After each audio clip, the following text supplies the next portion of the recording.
Hi, I'm Brian Collins, author of Step Off the Porch and Start Your Own Business. There's 5 million new business licenses granted every year, and sadly, 25% of them don't make it past the first year. I'm here to change that. I can help you start your business and be successful. My podcast is going to walk you through all of that. Let's get started now. Hello, I'm Brian Collins of Step Off the Porch and Start Your Own Business, my business book that I've written to help people. I'm starting this series of podcasts, and in a nutshell, I'm just going to read you a little preface from my book. So you've decided you like money and you want to be an entrepreneur. That's great. There's some simple rules you need to understand to get there. My book can help you get there very easily. I got 6 rules. I talk about 10 business topics, and we're going to explore all of those in these 5 podcasts. Look forward to working with you and hearing from you, because I've got an Ask Brian portion in this book as well. Thank you. Hi, I'm author Brian Collins. When you raise your first bit of capital for your new business venture, the cost of my book is covered. Go to 6stepbiz.com, the number 6, STEPBIZ.com to see how. I offer ways to show you how to raise your starting funds. You need to be one of 5 million new businesses each year. I can help. Thank you. Thank you, Larry and Eric. Pleasure to be with you. And I'm looking forward to the podcast, and I'm looking forward to reaching out to those that are listening today and over the few extra podcasts that are coming. The message that I want to send to them in a capsule and nutshell is that it's a lot easier than they think for them to start their own venture. And I'm here to support them. I'm not an author that has written a book on business that's going to give them a bunch of platitudes and graphs and stuff there's no tests on this. This is very simply, I want to engage with them, and we'll discuss that as we roll this out. But I'm here to help them get started in a nutshell. Yeah. And I mean, if you look today, especially on social media, I think everybody looks at themselves as an expert, right? Whether it be health and fitness, health or fitness, or starting your own business. But there's a lot of people out there that just kind of fizzle out, because I think, and this is what we're going to get to the bottom today, and I think there's a lot of things that people in or on social media want to gloss over or not even talk about. I feel that way. I may be wrong. I'm not sure, but that's why we have you here to talk about not just your book, but your life, because you did live it. How many businesses have you built? Well, there's 4 of them in my book, and I've had some others and a couple of board games that I manufactured and sold 10,000 copies of. And but there's 4 main ventures that I discuss in my book, because they're all different arenas. And in each venture, I knew nothing about the business that I was stepping into at the start. So, and I say that because it's important. There's a lot of people that have dreams about owning their own business, but then before they can take that first step off the porch, they're going, I don't know how to take the first step. What's my first step? And that's why my book helps them. So when you're ready, I'll give you the nickel tour of the book. Oh, I think let's do it. Okay. Is that good for you, Eric? That sounds great. So I think you kind of hit at this a little bit, but let's go in deeper. What is the book exactly? Okay. The book is called Step Off the Porch and Start Your Own Business. It's about 140 pages. It's written so that the average person can consume this in 2 to 2.5 hours. There's 4 ventures in there. I talk about the 4 businesses I've started over a period of approximately 30 years. So there was gaps in the middle because the economy changes and this and that. But there's 4 different ventures. Each venture was unique to me. And the reason I bring that up is because most of the people that are going to read my book and use it as a stepping stone to start their own business are not going to open the businesses that I opened. But because I did 4 different ventures, I point out that the speed bumps or the challenges you're going to run into in each of those businesses that they're going to start, whether it's a coffee shop or a dry cleaner or a tech business or a building business, you're going to run into similar challenges no matter what business you start. So that's what the book's all about. And I call it, I have a speed link to the website that is the number 6, STEPBIZ.com. So 6stepbiz.com, because I coined 6 rules to help keep you on the straight and narrow. Yeah, there's 10 topics of business I cover in there, and we'll come back to that, but 6stepbiz.com is really easy. So that's what the book's about, Eric. Why did I write the book? Well, there's a lot of people today with interest rates high, inflation's high, mortgages are getting renewed, the economy's fluttering on whether it's going to go into a recession or not. It's not less costly to live today. So a lot of people, a lot of families are saying, how can we generate more income for us? Is that going to be through a side hustle, a new venture, a new business, whatever? So I wrote this book to say to them, if I've done this 4 times, you can do this. And I'm here to support you to get you started. Okay. So that's what the book's about. That's who the book is written for. There's 5 million businesses every year, last couple of years, started in your country. People are taking out business licenses. Far and away, the majority of them are first-time business owners. Mm. So those people, irrespective of their background of education and opportunities, work opportunities, if they had the opportunity to read a short and simple book for literally a few dollars, it could save them from being one of the companies that doesn't make it in the 1 and the 5 year windows after they start their venture. And then who is it for? There's just anybody in the economy right now that is talking to themselves or their family or their partner saying, we need to be able to address the financial issue, not only now, 6 months, 12 months, but 5 years and 10 years from here. This book is designed because I spread my ventures out over 30 years, and they're all different arenas. Public companies, gold mines, turnaround of bankrupt companies, speculation in real estate. So I've kind of touched on a lot of the bases and some of the other topics that I added in my book at the back.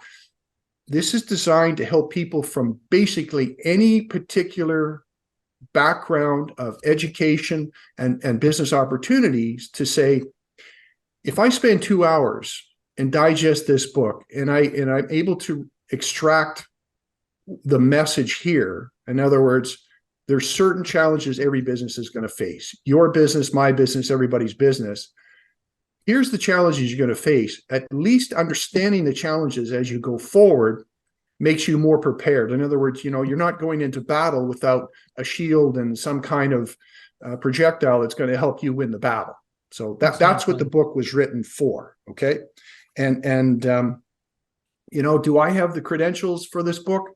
I got a university degree, a commerce degree, majored in accounting. I did tax work for a while. I was a CFO. And then I stepped out and said, I'm going to turn around these 2 bankrupt companies. And I started from there and literally stepped right into the frying pan. So I was successful in the first venture, the second venture, the third venture, the fourth venture. We produced some gold last year in my gold mine in Nevada. And we're retooling that right now for more volume.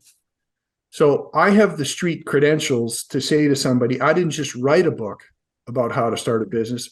I've done 4 of them from literally square zero and didn't have a lot of money to start any of them. So in my book, I talk about all the things you're going to need to do to get started. So once again, there's 6 rules I coined. Mm-hmm. Those rules are pretty simple to follow, but they have helped me in all 4 of my businesses. And the other people that I've talked to already and mentored already through my book they said the same thing. Like this is a simple book to read. You don't need a degree to understand this book. The rules are simple, plain English, easy to understand. And it's a logical person's digestion of what I wrote that's going to help them take that step. And then I go one thing further and I say, okay, let me help you get started. And to that end, why my book is different, Eric and Larry, I've got a book buyback guarantee. And I was what about does to that mean? ask about that. Yeah, tell everybody what this is exactly. Okay, Eric. What I said was, I don't know any other author, and I checked because my book is being relaunched very shortly.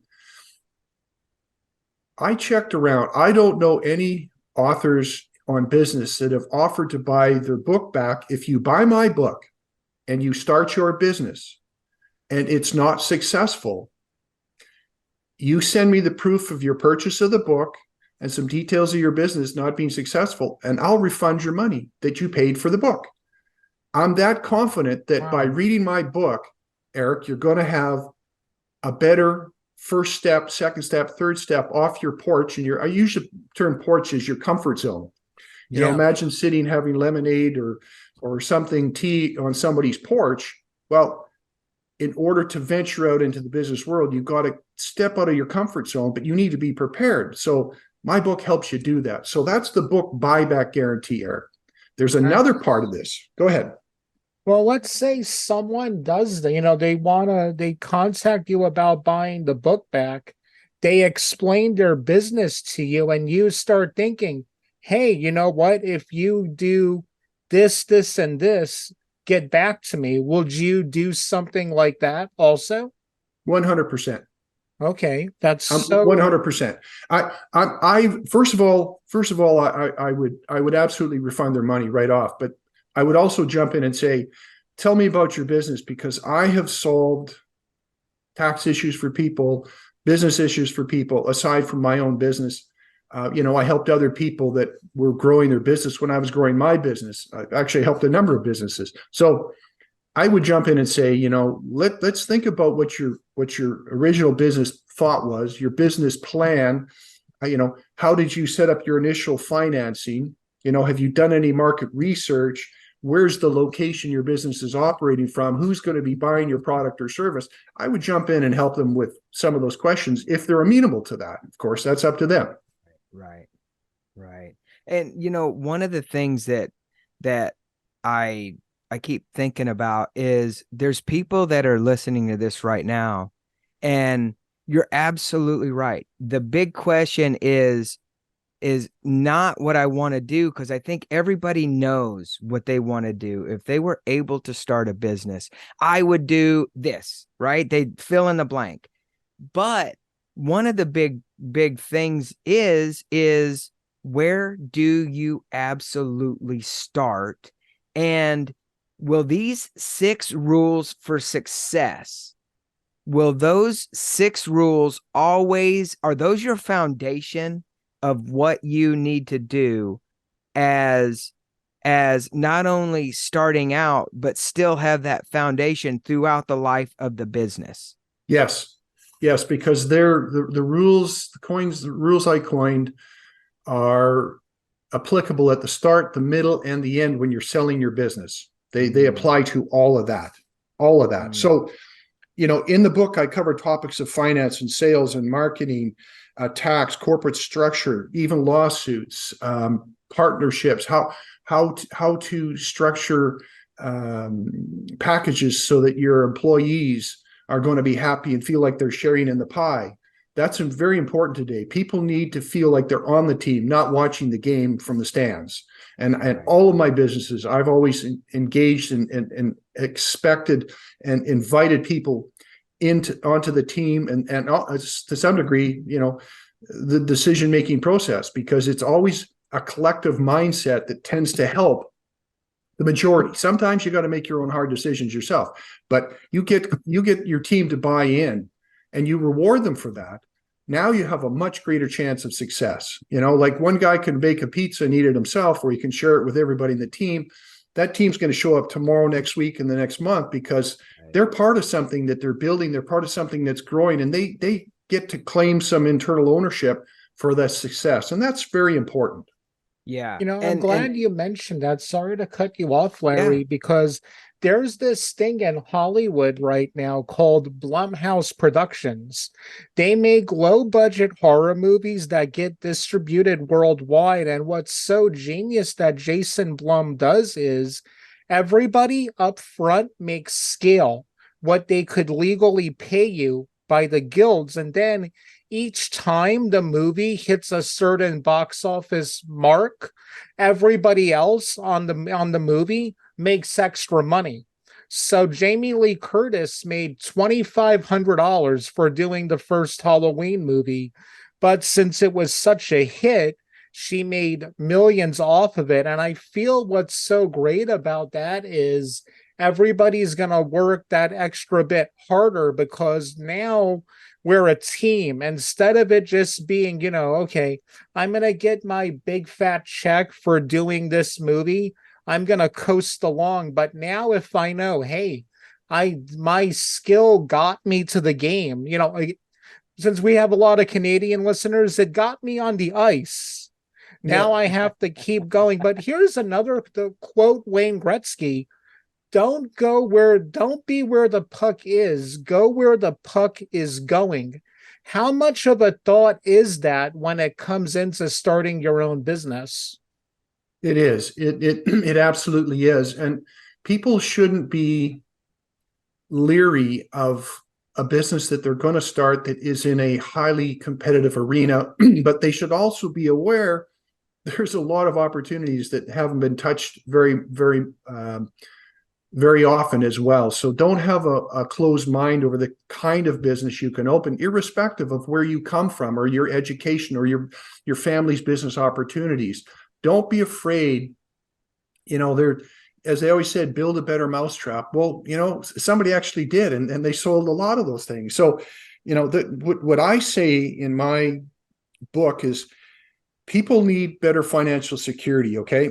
They want to be their own boss. They want to test their abilities. They want to help other people by employing them and giving them opportunities.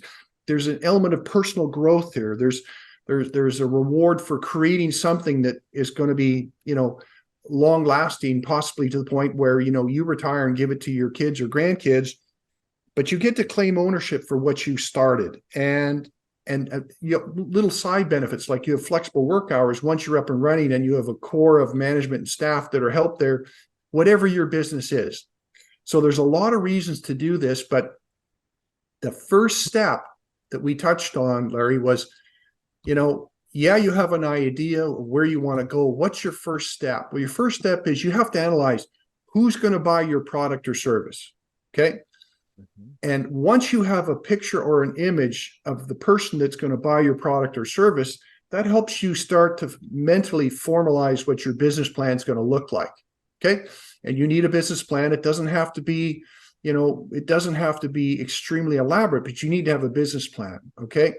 The third question is, how are you going to finance the start of your business? And I'll touch on that in future podcasts, because there's a fair bit of time there. But those three questions on my book website, if you buy my book, I want to help you. So you send me proof of purchase. You say, here's my business idea, my product or service. Who's going to buy my product or service, and here's how I think I'm going to finance my product or service. You send me those three answers. There's an email on my website, on my book. Send me that with proof of purchase. I will reply to you. I will read your email and I will give you my thoughts. And now we've opened a channel of communication. I don't care where you are or what business you're going to start. I mean, I've been all across Canada and all through the United States with my businesses, and I've seen and met a lot of people. And I've had people sit when I have my .com company in airports after telecom conferences, and the one chap said, he says, I'm a lifer with this big phone company, and you've come up with an internet product that is attached a phone product to it. He says, so simple. He says, how many years have you been in the telecom industry? I said, 0. Like none. It's just, I've had this from a lot of people, but it's, I want to say to people, think hard about what you think you want to do, whether it's running a restaurant or inventing something, but be willing to put some work and effort into it. And my first rule, and I'll just give you this, my first rule out of 6 rules, You got to be prepared to chop wood all day long in the hot sun or the cold rain. Because I was a logger when I was a kid after high school before university. And when you're standing out there and it's pouring rain and it's cold, but you got to chop all that wood, or if it's beaten down and it's, 90 degrees, you got to chop all that wood. So if you're not prepared to work for it, then maybe you should think hard about getting somebody to do the work for you before you start your business, because it's going to require work. And I've got some interesting quotes from really successful people in recent years. And the nutshell of their comments is, yes, it's work. And when people see you at the end going, gee, that was a simple idea and you're successful, you've got blah, blah, blah business. Turns out you put a couple of years just to get to the starting point. That's okay. Be prepared to do that. Yeah. The other point I make in my book is the most important thing everybody needs to realize is the only thing you don't have tomorrow is today. Okay. If you don't do something today, today was wasted. If you're thinking of starting your own business. If you don't do something today today was wasted. That's why I said it twice. Go ahead. Wow. No, it's just, so on the flip side, obviously we're talking to you about business and starting businesses. Eric and I are filmmakers, and we do obviously podcasts and all kinds of entertainment based stuff, but a business is really a business, and I will be the first, and I will be your biggest cheerleader, because you actually said, yeah, you hit the nail. You have to want to do it.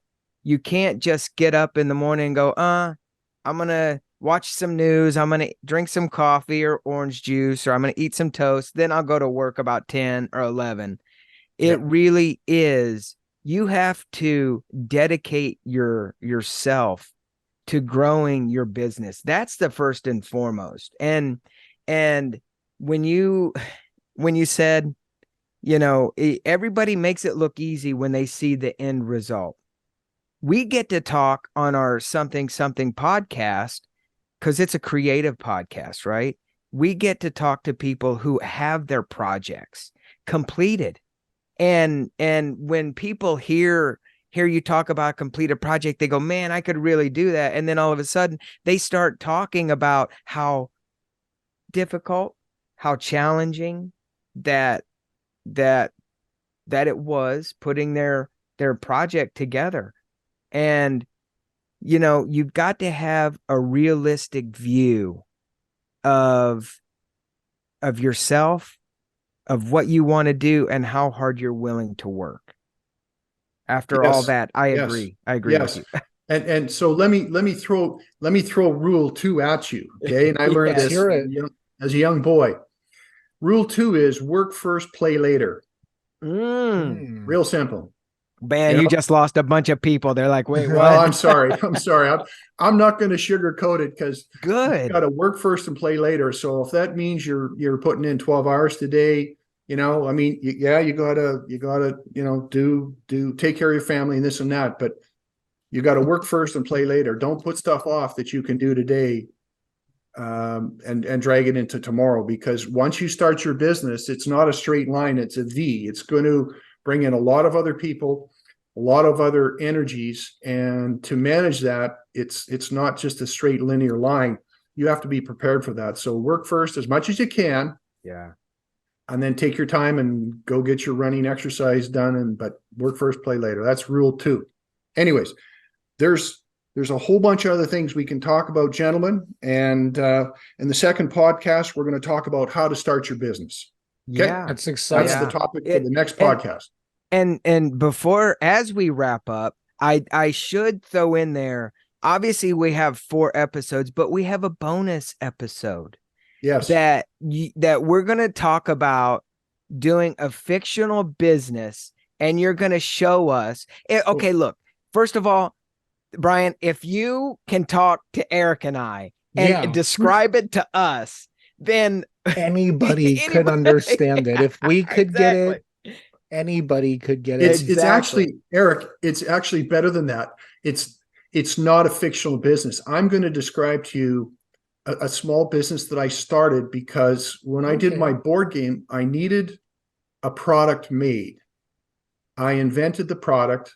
I went to a producing company. I had them design it. It facilitated the need of the purpose that went with the board game, and I ended up selling those units separately en masse to other people as well. So I have a real product that worked and that I used to produce in Canada here, and I sold a whole bunch of them in Canada and the United States. So we'll talk about that. And that's a Excellent. 5-minute podcast of here's 7 steps. I needed something. I drew it up, boom, boom, boom, boom, boom, and it produced it and it sold. So we'll talk about that and on that bonus podcast. But I just want to point this out. Of the 5 million businesses that start every year, 25% don't make it past the first year. Wow. 50% don't make it past year 5. And the reasons they don't make it, I touch on my book to help you prepare to give you a much greater chance of success. And it's, it's well documented in your country and in my country. And I just want to say this, I love your country. This is the second business venture that I'm currently involved in down there. My mother worked there during the war years. She was outside and then inside the Pentagon. She was one of the Canadian women who was brought down to work down there with the British missions with U.S. government in the coding and decoding. She was sworn to secrecy. She could never talk about it. But my sister was hired way down to the United States. She lived down there, worked for USA Safeway for a long time. So, I mean, I view your country as not only my best neighbor I could have, but a country I love working in, and I love the people there. So I want to help as many people as I can. And there's another gentleman I'm doing some work with at the same time on his podcast that is, this book is going to be driven specifically to his veteran associations to help people who are veterans that are coming back and need to do something different when they get out of the services. And my book can help them make that first step easily. So I love it. I love That's it. awesome. I love it. I love it. And Eric, before you start to wrap up, I do want to say, in the words of, and correct me if I'm wrong, Eric, the great WWF announcer Gorilla Monsoon, to be an entrepreneur, you have to have the testicular fortitude to stand up to anything and everything that will be or could be thrown your way. I will say that. And just let me throw this out there. Let me throw this out there. And I don't want to start a whole conversation, but I know in today's world, there are a whole lot of successful women entrepreneurs that are setting the stage for how quickly businesses adapt now with artificial intelligence being a whole new character. That's going to change the playing pieces on the table of the board game called business. So anyways, I've really enjoyed this first episode, gentlemen, and I'll let you proceed, and we'll look forward to number 2. Well, everybody, thank you so much for listening to this week's episode. And I came up with, I know, the sign off for this show is going to be, everybody, you're done listening to the podcast. Now get off your porch. There you go. I love it.